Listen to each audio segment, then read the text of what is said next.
Timely awarded for Kit Guru. This is Leo Says, my opinion piece for the fortnight actually. It's the very end of March, it's Easter weekend. April's going to be one hell of a month. We've got launches coming up. If you followed any of the chip rumours, you'll know what I'm talking about, but technically I can't talk about them at the moment under NDA. So the big stories, and there have been some big stories, international stories. The first one, Cambridge Analytica. I must confess, I'm really pleased this whole Cambridge Analytica thing has blown up because, and I'm going to say some names here, I'm going to get ahead of myself. If you think at any point I'm offering an opinion about the US presidency or Brexit or any such, you're wrong. Listen to it again, you'll realise I'm not. I'm just saying words, and it's amazing how people leap to certain views. Some names that have come up in the press recently, an awful lot. Bannon, Trump, Obama and Mercer. Cambridge Analytica, Facebook. Thing is, it's quite clear a huge number of people think the wrong guy won the US election and looking for reasons to explain it. And then we have the whole fake news thing, and then we have the Russians, and it's just a mess. And it's very hard to offer an opinion about any of that without alienating at least 50% of any given audience. So I'm not going to do that. Cambridge Analytica, a British company, hence the name Cambridge, they've been using apps within Facebook to get data to sell to people. Now, whether this is research or data scraping or data mining or whatever you want to call it, it's been going on an awfully long time. If you rewind to Obama's campaign 2007 to 2008, he was the digital presidential candidate. I'm not saying this is exactly the same thing, but it's certainly in the same ballpark, absolutely the same sport. Now, in those 8 years, it's crystal clear Facebook would have changed its terms and conditions, because they change them all the time. All these companies do, and none of us know the terms and conditions. But the fact of the matter is, if you use Facebook, you're allowing them to do stuff with your data and people to do stuff who create apps. So in this instance, it's some sort of survey, but call it what you will, call it Farmville. What was that game I used to play? Mafia Wars. Used to enjoy that. I don't know what data they got from me, but clearly they're going through your contacts and such like, and this is the key thing, they're going through your friends' contacts. So I play a game or I sign up to a survey, and it turns out that my contacts are also being drawn into the equation, and I don't think any of us particularly appreciated this, or if we did, we didn't realize the full details. Cambridge Analytica has hacked off so many people. Probably a poor choice of words. Cambridge Analytica has annoyed so many people with the whole recent American presidency thing. It's put it forward that Facebook basically are not great people. Now, this must be self-evident. The Register a while ago, it was either Lettuce or Leyden, I forget who, wrote a piece to do with basically describing the media as just being completely dumb about Facebook and Google. He said, it's like frogs being boiled in water. As the temperature slowly rises, you don't notice until it's too late and you're dead. Facebook and Google, between them, have become the revenue stream for publishing, which is why KitGuru has advertisers on kitguru.net. Facebook is merely a way of spreading the word. YouTube is a channel, it's a promotional thing. Advertisers on kitguru.net, that's what feeds the people that work at KitGuru. If your revenue stream comes from other advertisers, if you're relying on Facebook and Google and such like, then goodness knows where it all goes in the future. But it seems to me a little like people who sell stuff and who are looking at Amazon going, well, it's going to crush us. We're in the road, we're going to get crushed. As soon as they see some revenue here, they're going to come for us. It's the same with Facebook and Google. The idea that Facebook are nice people, crazy. So your data on Facebook, it's theirs, and who uses it and where it goes, you have no idea. You can go to them to get a data dump to see how much data has been taken and distributed, and the answer is all of it. And with Google, if you've got an Android phone, I have an Android phone, or Apple with iOS, and all the rest of it, all your calls or your emails or your messages, if you've got a fitness tracker, your pulse, your sleep patterns, the whole lot. I recently saw an advert for that Nest front doorbell, which again is a part of the Alphabet Google company, and I thought that looks like a decent device, and you suddenly think, right, so they're going to have a camera on my front door, they're going to know who's come to my house. Alexa, the digital speakers and all the rest of it, they're going to put a microphone in your house. You're going to pay to have a microphone in your house, and blah blah blah blah blah. So going back, Cambridge Analytica, I'm glad that this has come to the fore, because maybe finally people are going to twig just how prevalent the whole data scraping thing is. It's come on us amazingly fast. It is everywhere. So the fact that Facebook has apparently held back on the launch of its own digital assistant speaker microphone setup, well, jolly good. And the question is, what can you do about it? Apart from legislation in the American government, the EU and such like, and suing their backsides, I would have said not a lot, because even the terms personal data covers such a massive spread of things. If they say we want access to your personal data, well, what does that mean? It could mean, in the case of those companies, every single thing in your life pretty much, because almost every single thing in your life is open to them. They can observe it all and monitor it all. Including where you go, who you speak to, who you are going to see, if you've got your calendar, and so on and so forth. And yet there's huge irony. So The Guardian, a newspaper and website in the UK, has been big on this. They've been following up, although it would seem that they're actually tackling the dear Lord, the wrong guy won the presidency, but nonetheless it's useful. It's putting the Cambridge Analytica thing and Facebook in front of us. Even their own app at The Guardian wants access to a huge amount of data. This is so you can go to their newspaper and read the news. Nonetheless, they want access to your contacts and such like. For why? And the answer is because they can. It's useful to them. So even the pure are not that pure. Any company that has an app, you have to question, what does it want to do? Why does it want to do it? It's never ending. In a sense, we're at the beginning of this road, because this has come upon us in the last 5 to 10 years. This is the future, people. Live with it. But the question is, what can you do about it? And the answer, truthfully, not a huge amount. So could you, for example, ditch Facebook? Yeah, possibly. Could you ditch Facebook, WhatsApp, Instagram? More tricky. Well, they're all Facebook, aren't they? So if you ditch Facebook and you move to WhatsApp, what has changed? Well, you don't have a profile page any longer. People may not necessarily see people wishing you happy birthday and such like.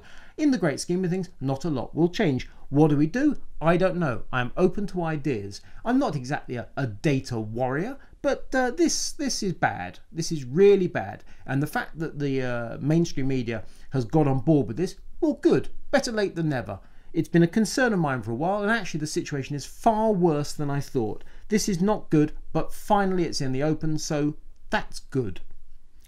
Moving down, CTS Labs. So CTS Labs attacked. It's the only word. They attacked AMD, claiming there were various vulnerabilities in AMD's in the hardware that AMD uses. Let's be specific. This is to do with ASMedia and chipsets.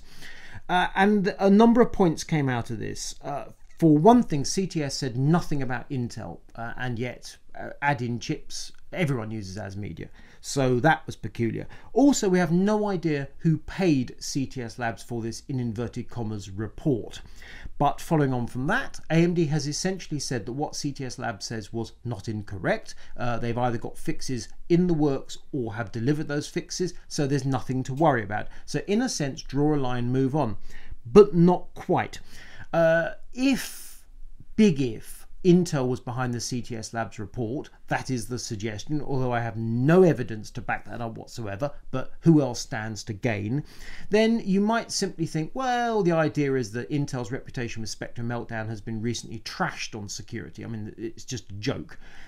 And if it brings AMD down a peg or two, you can understand the direct benefit, in which case, again, draw a line, move on, we'll see how it all develops. Another thought an intelligent person put to me was this. AMD relies on ASMedia for chipsets. AMD doesn't have a great reputation for developing chipsets of its own. ASMedia now has a lot of stink on it. Therefore, AMD is either well advised or obliged to work with somebody else to develop a chipset, or to develop a chipset in-house. This is something AMD was not expecting to have to do, let's say for Zen 2, possibly for Zen 3. The situation for them was working okay, and now it's not working okay. So AMD is going to have to do something about chipsets. So if nothing else, they've got an extra chore. Developing a new chipset and you didn't want to have to do that, that's not good. They won't be very happy about it. They do not seem to have much choice in the matter. And that thought just hadn't occurred to me. So yes, I can see that AMD does have a problem as a result of this CTS Labs report, even though the report itself has pretty much been discredited, and so too have CTS Labs. Nonetheless, there will be ramifications and rumblings as a result of this, and they will go on for a few years yet. Short piece of news. Broadcom is returning to the USA. Broadcom was told they couldn't buy Qualcomm. Broadcom is a Singapore company, albeit they started as an offshoot of an American company. They're going to headquarter in the USA, which presumably means they'll be in a position where they can indeed buy Qualcomm at some point, or certainly attempt to buy Qualcomm, which would suggest that the Americans saying, no, no, no, Broadcom, you can't do that, has probably worked in the Americans' favour, because normally it'd be an American company looking to buy an American company rather than a Singapore company. So in that sense, protectionism would appear to have worked for the Americans, and presumably Intel, who might have been in the market to buy Qualcomm, will be somewhat cheesed off. So the stuff from a few weeks ago, give it a little while, that story is going to resurface. And now we move on to Nvidia GPP, and this started as Hard OCP ran a story saying that Nvidia was basically asking its customers and its partners, did they want to sign up for GPP, and if they wanted to, that was lovely and they'd get extra help, and if they didn't, then that was also permissible, but there'd be ramifications, or the implication there'd be ramifications, the suggestion there'd be ramifications, particularly in terms of allocation of GPUs. But the point was, the partners, your ASUS's, MSI's, Gigabytes, had the option of signing up for GPP or not. And then I was speaking to someone who said, why on earth are the media being so quiet about this? We don't have a choice. There's no choice whatsoever. I said, really? Do tell. And the word came back, well, if we don't sign up for GPP, we don't get allocations of GPUs, or we might not, or we won't, or it will be down the list. Bad things will happen, and not getting allocation of Nvidia GPUs is very bad news indeed. So I said, right, so, but you have the choice, yeah? They said, well, effectively, and that's the point, effectively, the add-in board partners do have the choice of signing up for GPP. In practice, they have no choice whatsoever. And the ramifications are that brands are being clobbered. Now, we've seen a couple of examples of this already, even though the GPP thing appeared to be happening kind of now, which was that Gaming Box from Gigabyte has lost its Aorus branding for AMD, whereas the Nvidia GTX 1080 gaming box is an Aorus. Now, to myself, I'm not really fussed if I buy a gaming box from Gigabyte, whether it is an Aorus or not, but to Gigabyte, this is a big deal. They've spent money developing Aorus as a brand, and realistically, the customers in the street are going to be more inclined to move towards the Aorus branded product than not. We've also seen that MSI appears to have deleted some AMD products. They've just gone. We tried using the Wayback Machine, couldn't actually find those pages, which was annoying. But nonetheless, certainly our eyeballs tell us that's what's happened, and we're sticking with that. Therefore, we can be confident that the same thing's going to happen again. So the fact that ASUS with ROG Aries and ROG Mars might have the option of dividing and saying, well, this is the Nvidia brand, this is the AMD brand. If you've got two brands and they're both decent, Nvidia wants the brand that is the stronger, the lesser brand they're less fussed about at the moment. If you've got one brand or one significant gaming brand such as Aorus, well, Nvidia wants that, in which case AMD gets nothing. From the point of view of the customer, I don't think it makes a big deal, frankly. I really don't. Not with those companies that are both AMD and Nvidia. I can see the companies are cheesed off because the brands they spent money developing have essentially become a property of Nvidia free of charge. So of course they're furious and upset and whatever, and also stuffed. There's nothing much they can do. I can see that. Also, companies that are exclusive to Nvidia, so EVGA for example, I don't see it's going to make much difference to them. They are wherever they are in the pecking order. They can only move up if some company falls down the list because they don't play nice with Nvidia. Presumably EVGA by default is going to move up the list, and there are other companies who are exclusive to Nvidia. The number of companies exclusive to AMD on the other hand, very few and far between. Sapphire is the obvious. So who knows where that goes? And I don't like saying this, but to my mind, actually, the end users are going to suffer if those companies that are both AMD and Nvidia partners, if they don't sign up for GPP, it seems to me those customers are going to suffer. Because if at the moment you're buying, let's stick with ASUS, if somehow or other ASUS managed to refuse to sign GPP and was told they get no allocation and they became an AMD exclusive customer, for argument's sake, can't see it happening, but let's take it as a for example, then ASUS no longer does Nvidia graphics cards. that has to hurt the customers, doesn't it? Fewer graphics cards on the market. So to my mind, the partners who are doing both Nvidia and AMD have little choice but to sign for GPP, and from the point of view of the end user, I would consider that to be a wise and sensible thing to do. Those companies currently Nvidia exclusives, well, that's going to continue. Those companies that are currently AMD exclusives, as I say, not very many of them, but we have to add ASRock to the market. ASRock is getting into graphics. They are going, as far as I'm aware, exclusively AMD. You would think that AMD would jump behind them with whatever resources it's got. And I shouldn't think that's a massive amount of resources, but if you're focusing on formerly Sapphire, and then you focus on Sapphire and ASRock, that can't be too difficult, can it? You'd really hope that ASRock kind of sliding into the graphics market, you'd hope it's going to be now more of a big deal, because AMD needs all the friends it can get, and I would say that Sapphire and ASRock have just become AMD's bestest friends in the desktop gaming market. Could be wrong, but that's how it looks to me. SSDs. Recently Samsung came up with an SSD that was 30 something terabytes in size. I had absolutely no idea that actually that is not a record beating SSD, albeit it is in the 2.5-inch form factor, because a company called Nimbus Data was already doing a 50 terabyte drive in a 3.5-inch form factor, so a big housing chock full of chips, no doubt, and boards, as I understand it, 4 separate boards, 4 separate controllers, plus an Uber controller. And Nimbus Data has now announced a 100 terabyte SSD in a 3.5-inch form factor with a SATA interface, would you believe? No idea on the pricing. Obviously, it's going to be fortunes. I mean, £40,000, who knows? In a sense, doesn't really matter. Their customers are the likes of Facebook and so on, but Facebook's got lots of data to store, haven't they? So Samsung is not the company with the biggest SSD on the market. It's Nimbus Data, and I've never heard of them before, but it is an SSD that is of passing interest. It's just fascinating that this is even possible. 100 terabytes of flash storage. Wow, a lot of chips. A thing I found quite recently was that Firefox, I use Firefox as my main browser on Windows 10, obviously a PC, and it stopped displaying 4K videos on YouTube. The videos we put up recently, I was looking at them, and 1080 was the limit. And I thought, that's funny, they're taking a long while to upload and convert, because they can take sometimes hours, possibly even a day to upload. But no, it wasn't that. They've been up for a couple of days. And I found a fix within Firefox. We've run a news story about this on KitGuru, because a few other people at KitGuru had also suffered the same problem, weren't even aware of it. And therefore I have to wonder how many customers, people in the mainstream, simply are not aware that the display of videos on Firefox was wrong. It was a switch that you have to flip in the settings. Not difficult to do, but something you would never do unless you knew what you're doing. And this turns out to be a problem that's actually been rumbling along for a few years. I can only think that a recent update to Firefox flipped the switch back to false when it should be true. Very strange, quite annoying, easy to fix once you know how, but as with all these things, you have to first know there's a problem and then know how to fix it. So if you're using Firefox and you're using a 4K display, if you're not using a 4K display, you certainly should be, then your YouTube may not be working correctly at the moment. It's easy to fix. Head to kitguru.net to find out how. And finally, to wrap up, a little bit of Intel news.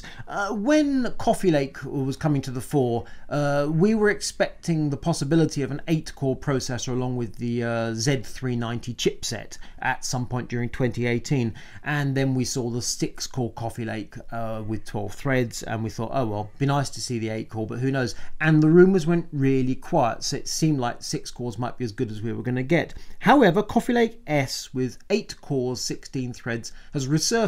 This is this joyous thing where benchmarks, if you don't tell them not to report online, your figures get added to a database. So your secret CPU that you're working on, bump, it's all over the interweb. So there is a Coffee Lake S out there with 8 cores, 16 threads. We can only hope that that means it's going to come along with the Z390 chipset during 2018, but frankly, who knows? And the thing is, there's a question mark over whether that will continue to be 8th gen or whether it might be 9th gen. I cannot even think about 9th gen yet until Intel moves to 10 nanometer. As things stand, 8th gen is where we're at. where I think we should be 8th gen throughout this year. But the whole Intel tick-tock, tick-tock, tick-tock, it's just gone to pieces. Absolute catastrophe. So whatever they call the thing, if there's an 8-core desktop processor out there, that's all good, provided, of course, it's not baking hot and horrible. I look forward to seeing more of that. I was quite sad when the rumours of 8-core sort of went away. Now they're back. Yep, good. That perks up my 2018 considerably. If you like this video, thumbs up. If you don't, thumbs down. If you want more from Kit Guru, click to subscribe. Hit that bell button so you get notifications about new videos from Kit Guru. I'm Leo Waldock. This is Leo Says.